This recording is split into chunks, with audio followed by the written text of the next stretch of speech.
De volta com o Papo Mãe, vamos falar sobre emagrecimento, porque uma das coisas que mais nos incomodam quando os nossos filhos nascem são os quilinhos extra que nós acabamos adquirindo na gestação. E eu conheci a Clínica Maria Silva, que trabalha com um método chamado Afine-se, que já eliminou mais de 1 tonelada em um ano. Nossa, dá um orgulho de ver essas fotos, gente, esses antes e depois, de pessoas que mudaram não só o número da balança, mas o estilo de vida. São pessoas que estão mais leves, mais felizes, mais saudáveis.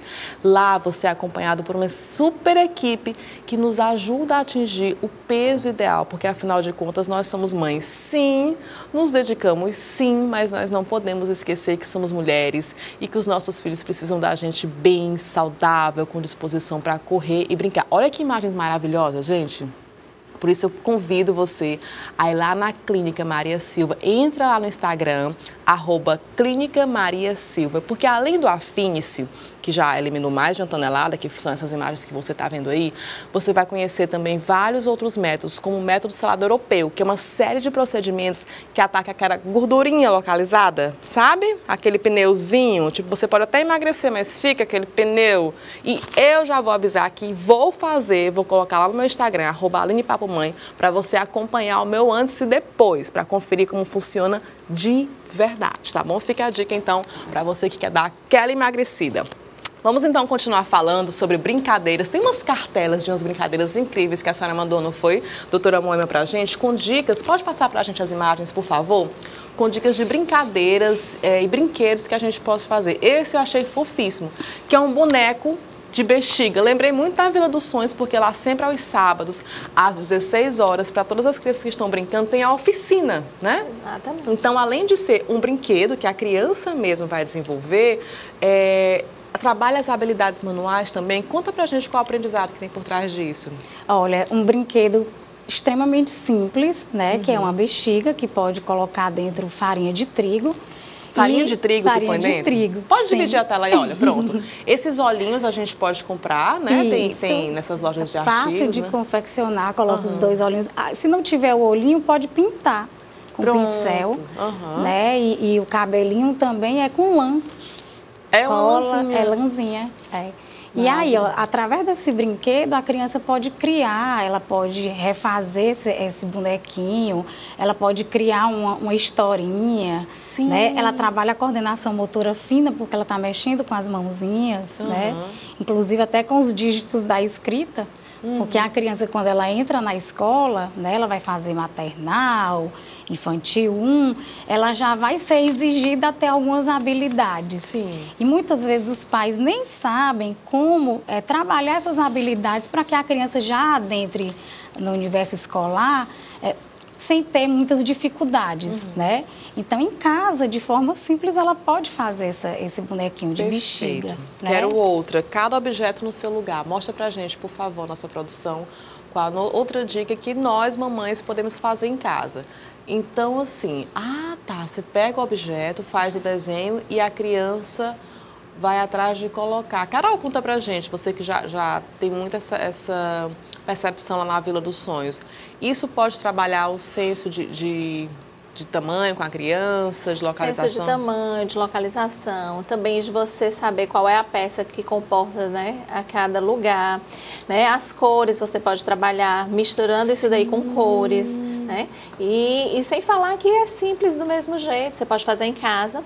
Tem também uma outra questão, é que a criança faz o brinquedo. Então, não estou comprando algo já pronto, feito, fabricado por outra pessoa. Eu estou fabricando meu próprio brinquedo. Então, a motivação de brincar é uma brincadeira muito mais gostosa quando você faz com seu esforço. Você se esforçou para isso, com coisas que tem em casa. Então, acaba sendo 2 brincadeiras, o momento que você está fabricando o brinquedo e depois de usufruir. Faz diferença isso, doutor Kevin? Toda diferença. É interessante, naquela sequência de filmes do Toy Story, tem até um, não vou falar muito da spoiler, né, sobre o filme, mas lá atrás também essa mensagem sobre como é significativa essa criatividade da criança. Então, quando a criança, nós produzimos alguma coisa, nós imprimimos ali aquilo que nós somos. Então, a criança ela está também modelando o seu eu, digamos assim, a sua subjetividade. Mais dicas, então, de brinquedos para fazer em casa. Vamos para o próximo, que é brincando com os pegadores. Vamos ver como é que funciona. Ah, gente, isso é super simples. Muito. Super interessante. A gente coloca aí os números e aí a criança deve colocar A quantidade indicada de cada número. de pegadores. Divide a tela para a gente ficar comentando, por favor. Então, assim, tem o número 2, a gente coloca ali 2 pegadores. Tem os pontinhos também, né? Que você vai colocando os pegadores ali. Caramba, isso é muito fácil de fazer, Você gente. pode ainda misturar a quantidade com cor, a quantidade Olha com aí, outro ó. elemento. Né? Como Você- assim, Carol? Se você puder botar, por exemplo, 2 amarelos, então só pode ser pegadores amarelos. Pronto. Né? Se você pegar o 3 azul, só pode ser pegadores azuis. Então, assim, são brincadeiras que começam simples e você pode ir aumentando o grau de De acordo com a idade, né? ou com a idade, ou ela aprendeu desse jeito, então ficou chato já. Então vamos mudar e agora vamos brincar vamos botar como se fosse nos joguinhos de game, tem os estágios, níveis, né? Os níveis. É outro nível. Aí você pode ir aumentando o nível de dificuldade, de aprendizado da criança também. Qual a idade indicada esses brinquedos, esse daí? A partir Os de... 3, depois... acredito que a partir de 4, 5 anos. Eu acho que a por partir conta de 2 anos você já pode começar a contar, né? A aprender isso. Depende muito se a criança já está na escola ou não, se ela já tem contato com números ou não, né? Então, hoje em dia, a criança com 1 ano já está entrando na Eu escola. acho que às vezes a gente acaba subestimando nossos filhos, né? Eu acho que é importante a gente pensar nessa questão do brinquedo. Eu já escutei muitas vezes no consultório mães ou pais frustrados porque pensaram um brinquedo, compraram um brinquedo caro e não deu certo. Então, quando a gente vai vendo ali a criança, independente da idade, manipulando aquele brinquedo, pode ser que ela esteja desenvolvendo também algum tipo de habilidade. Ela colocou errado, mas ela está pegando, existe ali uma psicomotricidade que está sendo vista, né, lateralidade, etc. Então, assim, deixar que a criança brinque, perceber o interesse dela. Qual é o brinquedo que a criança tem interesse? E aí também dar atenção a esse interesse dela. E o que é mais interessante nesses brinquedos, que eu observo, não só a questão da praticidade por serem fáceis, né, e baratos, baratos, mas assim, promover também a interação dessa criança com os pais. O que é que a gente tem ouvido assim de forma recorrente? Hoje em dia as crianças estão abdicando, não só as crianças, mas os pais também, do convívio para ficarem de frente para o celular, né? Ai, o celular, o tablet, os eletrônicos em geral. Então, que gostoso poder fazer uma brincadeira dessa, que é Demais. simples, junto com seu filho, né? Confeccionar com ele e depois explorar esse brinquedo com ele. E assim você estabelecer esse vínculo, né?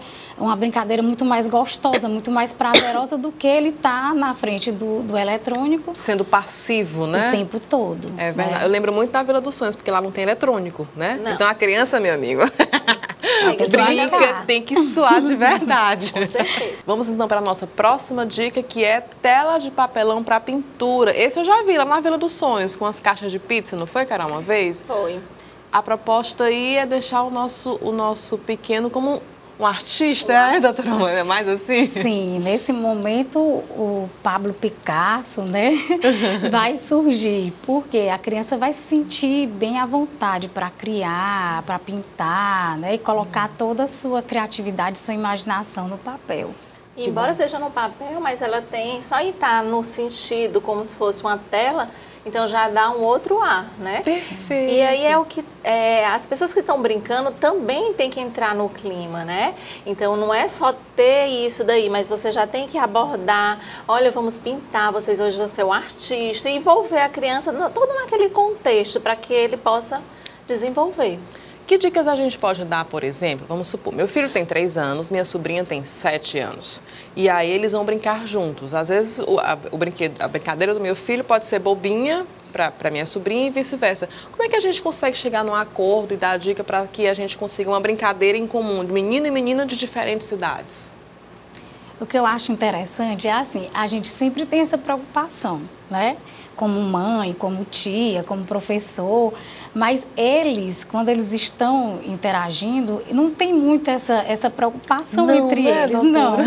É impressionante, porque sempre eles vão encontrar um jeito da brincadeira ser algo que eles podem compartilhar. O que é interessante, que a gente tem visto assim com frequência, é a necessidade dessas crianças também se movimentarem mais, né? Foi falado aqui que na Vila dos Sonhos não tem eletrônico, e isso é muito interessante, porque as crianças, elas se movimentando, né? Elas vão evitar outros problemas, né? A questão da parte psicomotora ampla é interessante eles também desenvolverem, porque até correr, gente, a gente precisa ter um hábito, um treino para a gente conseguir executar da forma adequada. Então, se eu sou uma criança que eu fico dentro de um apartamento, dentro de um espaço, o tempo todo, só com o meu celular, com o meu tablet ou com qualquer outra coisa, sem me exercitar, sem interagir, eu com certeza vou ter prejuízo no meu desenvolvimento como e tem todo. alguns outros também que você senta e aí o brinquedo fica chacoalhando, vai para lá e para cá, e a criança fica parada com o eletrônico para lá e para cá. Então é importante fazer realmente, já que a gente não pode mais se dar ao luxo de deixar nossos filhos brincando na rua, como nós fazíamos antes, é por isso que a Vila dos Sonhos é uma mini cidade. É uma mini cidade. Então, deixar eles ali correndo e gastando caloria mesmo. Isso. Mais dicas, o que estou segurando? Essa é muito bacana, olha só como é que funciona, essa é muito fácil também. É tipo um papelão, né, que a mãe faz ali aqui o orifíciozinho para ela colocar a mãozinha e coloca o objeto para ela descobrir. Doutor Kevin, comenta essa pra gente, é interessante? Demais, assim, porque a criança vai exercitar a memória, né, então ela vai, peraí, no meu repertório, naquilo que eu já tive de conhecimento no mundo, o que é isso, né? Então a imaginação, a memória, isso também vai colaborando para ser desenvolvido. Tá vendo que dicas interessantes? Quero saber como lidar quando as crianças brigam. Criança brincando, briga, né? E assim, a melhor maneira, o pai e a mãe devem interferir, a gente deve deixar que eles mesmos se resolvam, porque uma coisa que às vezes a gente acaba observando é que as crianças brigam, os pais vão lá, muitas vezes sem maturidade, acabam brigando entre eles. Em 1 minuto as crianças já fizeram as pazes, está tudo resolvido. Como é que a gente deve lidar? Briga entre irmãos, briga entre colegas, eles se resolvem ou a gente precisa intervir? Como é que a gente pode fazer? Obriga a se abraçar? É interessante quando a gente pensa em todo esse aparato tecnológico que existe hoje, né? Então, na tecnologia, a gente só recebe estímulo positivo, prazer, a gente não é frustrado de forma nenhuma.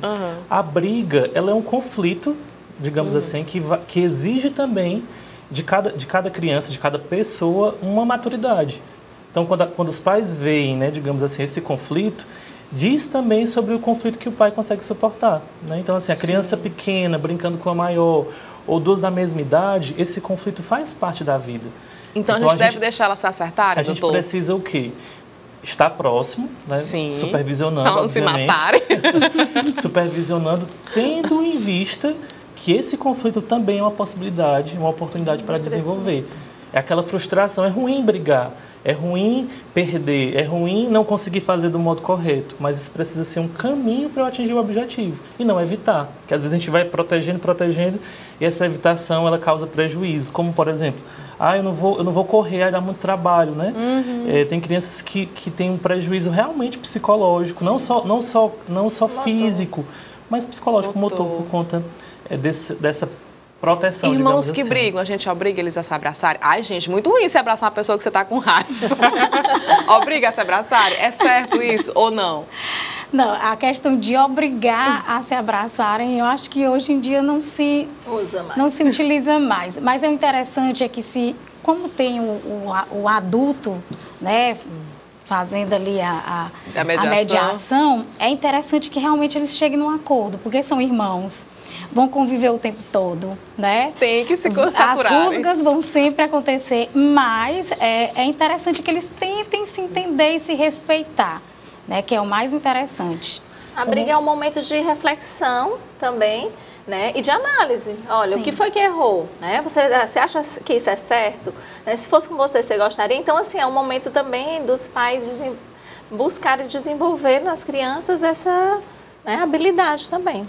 É importante, assim, nesses casos de briga, de conflito, a criança está chateada. É importante que o pai e a mãe valide a criança. Olha, eu sei que você está chateado, sei que você ficou chateado, mas aqui em casa nós não vamos dormir chateados enquanto não um fizer com o as outro. pazes. Boa, então, assim, doutor, você vai gostei. dando possibilidade também, uma ponte para a criança aprender o valor. Porque se você... o valor que eu quero passar para a criança é que nós somos uma família unida. Mas se eu obrigo... Eu estou ensinando isso? Não. Perfeito. Outra coisa. Perfeito. E ela tem que chegar a essa conclusão sozinha. Beijo a todos vocês, amei essas dicas maravilhosas. Espero que você de casa também tenha aproveitado essas dicas de brincadeiras, de brinquedos que você pode fazer com seu filho para aproveitar essas férias maravilhosas e curtir aquele tempinho com eles. Próximo domingo a gente volta, 10 da manhã, com mais dicas para você. Esse em especial veio sábado, mas a gente volta no domingo. Se você quiser rever tudo isso, é só entrar lá no CV Play, que estão esse e todos os outros programas. Se quiser ver alguma coisa, sugestão de pauta, entra lá no Instagram, @AlinePapoMãe, e manda pra gente a sua sugestão. Beijo grande, fica com Deus e até o próximo domingo. Tchau, tchau.